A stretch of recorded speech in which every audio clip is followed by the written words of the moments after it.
especially in this case. Absolutely crushing. Yep. Good description. Robert Ferranti has since been sentenced to life in prison. He is challenging his conviction in court. For now, though, Autumn's family feels they've gotten justice. Their anger towards her husband has been overshadowed by all the what-ifs. Not only do I grieve Autumn and the loss that she is to me and to us as a family and to our community and our friends, but also her patience. You know, my heart breaks for her patience. It was all Dr. Autumn Klein had ever wanted to do, help others. Now that chance is gone. Swept away way too soon.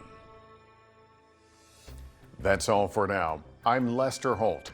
Thanks for joining us.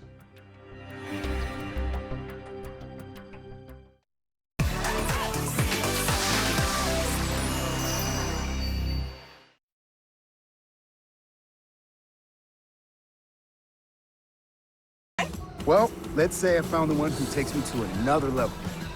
Always stays calm under pressure. Most importantly, the one that helps me discover the coolest places. This sounds wonderful. Come outside, I'll introduce you. They're here. Definitely the one. Introducing the all-new 2022 Nissan Frontier. Have you booked that trip to Ireland yet?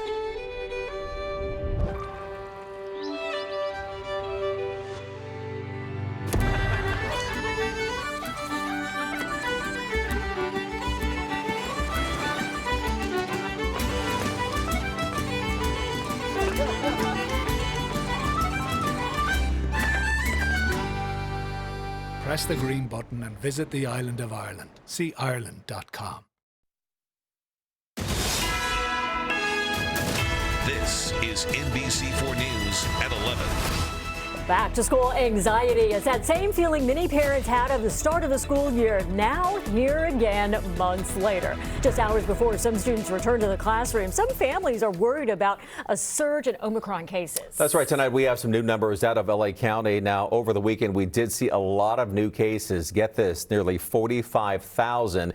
As well as 4 new deaths. Now, although hospitalizations did go up to about 1,600 patients, we're doing much better than this time last year when more than 7,000 people were in the hospital with COVID. Still, the numbers are high enough to make some school districts reconsider bringing students back to the classroom this week. That's right. Burbank Unified held an emergency meeting tonight that lasted almost 4 hours. NBC4's Anusha Rasta joins us now live with their decision and reaction from the parents. Anusha.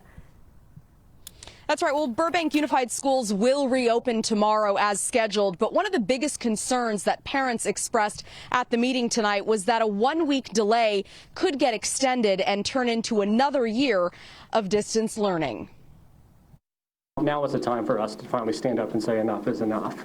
In Burbank tonight, these children need to be in school. A battle over whether or not to reopen schools tomorrow. The LA County Department of Health is allowing schools to be open. I believe it is an enormous overreach by the Board of Education to put themselves in the place of the Department of Health and decide to close schools or delay schools. One delay leads to another, which leads to another, which leads to another variant, which leads to another school year of truly subpar distant learning. When does it end? The Board of Education for the Burbank Unified School District held an emergency meeting on Sunday to decide whether to reopen schools on Monday morning or delay it 1 week because of concerns over Omicron. There are teachers, faculty, staff, you name it, going out at lunch in the same car. People aren't social distancing 6 feet. I'm not trying to preach, but this is what our health professionals are telling us at a minimum we need to be doing. Passionate parents took turns trying to convince board members that delaying in-person learning will hurt kids much more than if they got sick with COVID. Parents and students also argued they followed all the mask and vaccination rules so that they wouldn't have to deal with school closing again.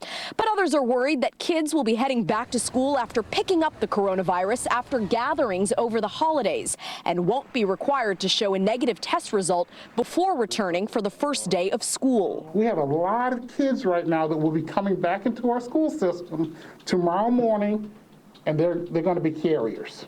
And it's going to infect all of these other kids. We go back, cases rise. We stay home, mental health declines. Obviously,